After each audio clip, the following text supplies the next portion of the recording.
Շնորհակալություն, հարգելի գործընկերներ, նախքան ելույթիս անցնելը, ես կուզեմ այս ամբիոնից ողջունել մեր իրավապահ համակարգի գործընկերներին այսօրվա իրենց գործողության համար, որովհետև ես կարծում եմ, որ Հայաստանի Հանրապետությունում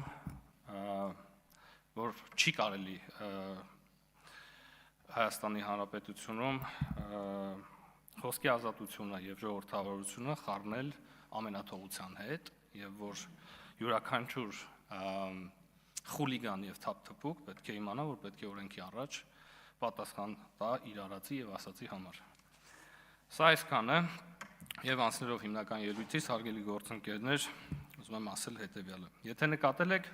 վերջին շրջանում ընդդիմությանն առնչվող բազմաթիվ դրվագներին ի պատասխան, որպես արդարացում, հաճախ նրանց կողմից բերվում է արհեստական բանականության վարկածը։ Սա մենք լսեցինք թե Վազգեն Գալստանյան եւ ընկերներ տերորիստական խմբավորման առնչվող գաղտնալսման, թե Գյումրու Վարդանիկի կոռուպցիոն դրվագով գաղտնալսման, թե Նարդան arczepiskopos-ի եւ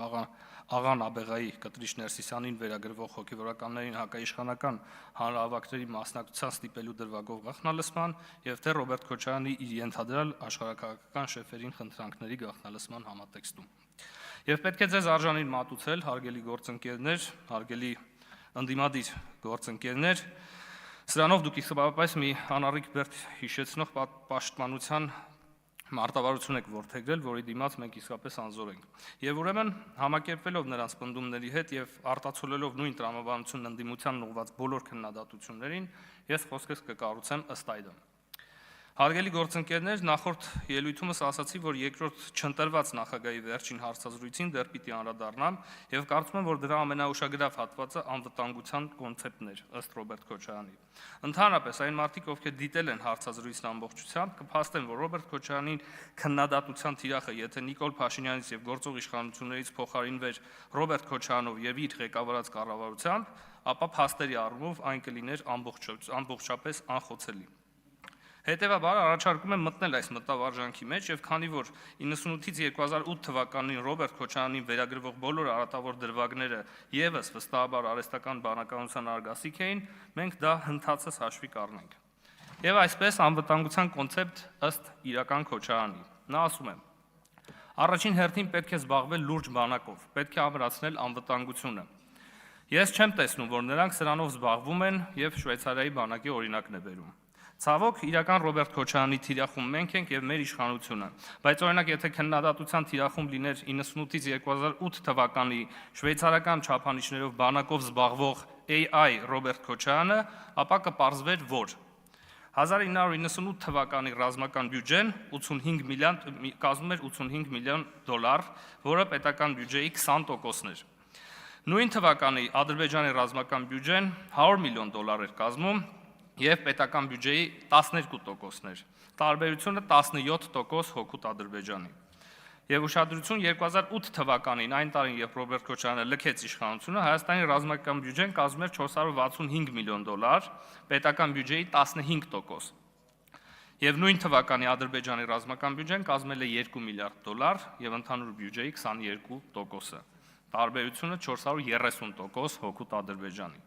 Այս թվերը ես կարծում եմ խոսում են եւ կարծում եմ այստեղ իրական Ռոբերտ Քոչարյանի փաստարկներն անխոցելի կլինեին։ Հաջորդը շարունակելով միտքը նա ասում է. Մարտունակ բանակը պետք է նաեւ աշխարհաքաղաքական գործընկերներ ունենալու համար։ Հակառակ դեպքում կունենաս աշխարհաքաղաքական շենքեր։ Այս աշխարհաքաղաքական շեֆեր, որ ասում է, ակամայից հիշում ես հայտնի AI ձայնագրությունը։ Շեֆ ունենալով դու դառնում ես անվտանգության սպառող, իսկ դա նշանակում է, որ դու դրա համար գին ես տալիս։ Ուկրաինայի օրինակն է բերում, ասում է զալոգ է դրված եվրոպական երկրներին, նկատի ունի գրավադրված է։ Ցավոք, այստեղ եւս իրական Ռոբերտ Քոչարյանի թիրախում մենք ենք եւ մեր իշխանությունը, բայց օրինակ եթե քննադատության թիրախում լիներ 98-ից 2008 թվականի աշխարհաքաղաքական լրջագույն գործող AI Ռոբերտ Քոչարյանը, ապա կպարզվեր, որ 2002 թվականի մայիսի 14-ին Հայաստանը եւ Ռուսաստանը ստորագրել են գույք պարտքի դիմաց միջպետական համաձայնագիրը, ըստ որի Հայաստանը իր մի շարք ռազմավարական ձեռնարկություններ ու ենթակառուցվածքները փոխանցեց Ռուսաստանի Դաշնությանը։ Շուրջ $100 միլիոն պարտքի դիմաց։ Տրված ռազմավարական օբյեկտներն էին. Առաջին Հրազդանի ջեկի 5-րդ բլոկը, Հրազդանի ջերմաէլեկտրակայան, եւ այսպիսով Ռուսաստանը ստացավ Հայաստանի էներգետիկ համակարգի մի մասի վերահսկողությունը։ Երկրորդ Մարս գործարան, բարձր տեխնոլոգիական արտադրամաս, որը խորհրդային տարիներին արտադրում էր պաշտպանական էլեկտրոնիկա։ Երրորդ Երևանի գիտահետազոտական ինստիտուտ, որի գործունեությունը պաշտպանական եւ արդյունաբերական էլեկտրոնիկայի ոլորտում էր։ Եվ չորրորդ Ալմաստ գործարան, արդյունաբերական ադամանդների արտադրություն կիրառվում են ռազմական եւ արդյունաբերական ոլորտներում։ Կարծում եմ իսկապես անխոցելի փաստարկներ են, մասնավորապես 98-ից 2008 թվականի անվտանգության սպառման եւ դրա դիմաց վճարվելի գնի տեսանկյունից։ Ուղղակի անհերքելի։ Հաջորդ առանցքային անվտանգային կետը ըստ իրական Ռոբերտ Քոչարյանի հետևյալն է։ Նա ասում են, այս է մեր սահմանները 29000 եւ այլ քառակուսի կիլոմետր եւ այլ, եւ դրանից դուրս մեզ ոչինչ չի հետաքրքրում, այս է մերը։ Հենց դու ասում ես, քեզ սահմանափակում ես այս մտածելակերպով, դու արդեն խնդրեմ ունես, դու դառնում ես մի երկիր, որը տարածաշրջանային որևէ դերակատարում չի կարող ունենալ։ Քո տեղը որոշելու են, թե այս կամ այն միջանցքը ոնց պիտի գնա, իսկ դու պիտի խելոք նստես տեղդ։ Այսինքն սրանից տրամաբանորեն հետևում է, որ եթե ուզում ես տարածաշրջանային գործոն լինել, պիտի միջազգայինորեն ճանաչված քո սահմաններից դուրս հավակնություններ ունենաս առնվազն քո սահմանակից պետությունների նկատմամբ։ Հակառակ դեպքում պիտի խելոք նստես տեղդ։ Սա է տրամաբանությունը։ Եվ այստեղ, հարգելի գործընկերներ, AI-ը կախում է։ Ասում է, օրինակ, Միացյալ Արաբական Էմիրություններ, որը սահմանակից է Սաուդյան Արաբիայի եւ Օմանի հետ, Քաթարը սահմանակից է Սաուդյան Արաբիայի հետ, Սինգապուրը, որը սահմանակից է Մալազիայի հետ, ասում է, մեծ գործոններ են իրենց տարածաշրջանում։ Նայում ես առնվազն այս պահին եւ տևական ժամանակ է որևէ կոնֆլիկտ չկա։ Կարևորը դա շատ վստահ է ասում, բայց պատահում է մեկ-մեկ AI-ը եւ եւս կախում է։ Բայց այս շարքի շարունակության մեջ ամեն բան տեղն է ընկնում, երբ նա ասում է, համեմատեմ Գայիցիի հետ, նկատի ունի Հայիթին, ասում է, մի բռնապետ փոխարինում է մյուսով, հետո մյուսով, ասում է, ես աշխարհի հետ գործ չունեմ, դուք ինձ մի խանգարեք, ես իմ բռնապետությունը շարունակեմ։ Հիմա մենք գնում ենք այս ճանապարհով, այս վերջին կալանավորումները ցույց են տալիս դա։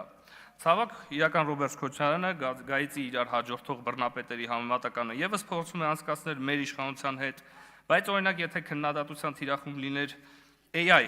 Ռոբերտ Քոչարյանը, ապա կպարզվեր, որ իր պաշտոնավարման տարիներին, այսինքն 98-ից 2008, բռնապետ Քոչարյանին եկել է փոխարինելու մի այլ բռնապետ Սերժ Սարգսյանը 2008-ից 18, որից հետո փորձ արվեց շարունակել Գայիցիի բռնապետական սցենարով, որը խափանվեց հայ ժողովրդի կողմից։ Եվ վերջում պետք է արձանագրել, որ վերջերս Ռոբերտ Քոչարյանը ցուցաբերում է փսիխոանալիզի լուրջ մասնագետի պոտենցիալ, եւ այսպես նա հարցազրույցում ասում է. Նիկոլ Փաշինյանը ունի ներքին չարության մի հսկայական ծավալ եւ իր մարմնի մեջ դա այդ չարությունը չի տեղավորվում։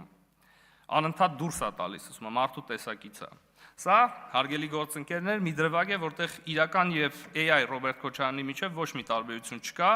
որովհետեւ թե իր պաշտոնավարման տարիներին եւ թե հիմա որպես ընդդիմադիր նրա փսիխոանալիտիկ կերպարը եւ դրանում չարության ջղաձիկ դոզան ոչնչով չեն տարբերվում եւ դա ակներև է ցանկացած սկսնակ հոգեբանության ֆակուլտետի ուսանողի համար։ Շնորհակալություն։ Շնորհակալություն։ Չմոռանաք հավանել տեսանյութը եւ բաժանորդագրվել Civic AM-ի YouTube-յան էջին։